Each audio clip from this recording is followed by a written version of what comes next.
దేవాదిదేవ రథమండల మధ్య వేద్య దేవేంద్రపీఠ నగరం దృఢజోటిభిరీడ్యమాన వల్లీసనాథ మమ దేహి కరావలంబం సావధానా సుముహూర్తే సావధానా శుభలగ్నే సావధానా శ్రీ ఉమామహేశ్వర ధ్యాన సావధానా హారాదిరత్నమణియుక్త కిరీటహార కేయాన సావధానా పంచాక్షరాది మనుమంత్రిలంబం సావధానా సుముహూర్తే సావధానా శుభలగ్నే సావధానా శ్రీ ఉమామహేశ్వర ధ్యాన సావధానా శ్రీ కార్తికేయ కరుణామృతపూర్ణ దృష్ట్యా కామాదిరోగ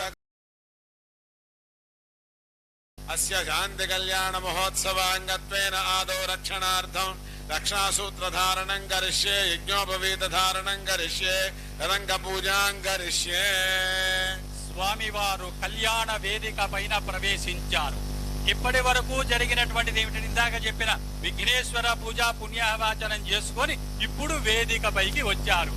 పెళ్లి కొడుకు రాగానే ఏం పరంపరాభివృద్ధి ద్వారా ధర్మ ప్రజా సంపత్త్యర్థకుస్త్రియముద్వయే సూర్య చంద్రులు ఉన్నంత వరకు కూడా ధర్మ కార్యాలు చేసి మంచి సంతానాన్ని పొందటం కోసం కళ్యాణం.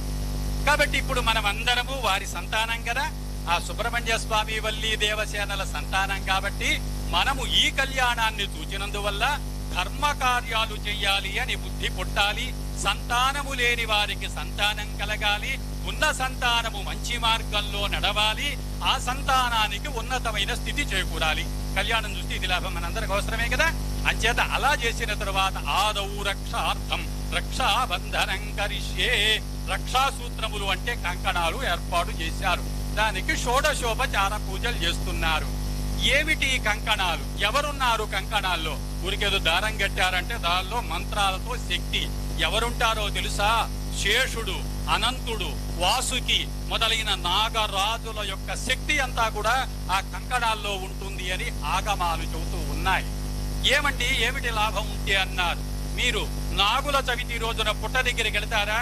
పాలు పోస్తారా? పుట్టలో పాలు పోసి పుట్ట మట్టి తెచ్చి చెవులకు పెట్టుకుంటున్నారా? పిల్లలకు పెడుతున్నారా? అంటే నాగదేవతలు మనల్ని రక్షిస్తారు. ఈ కంకణ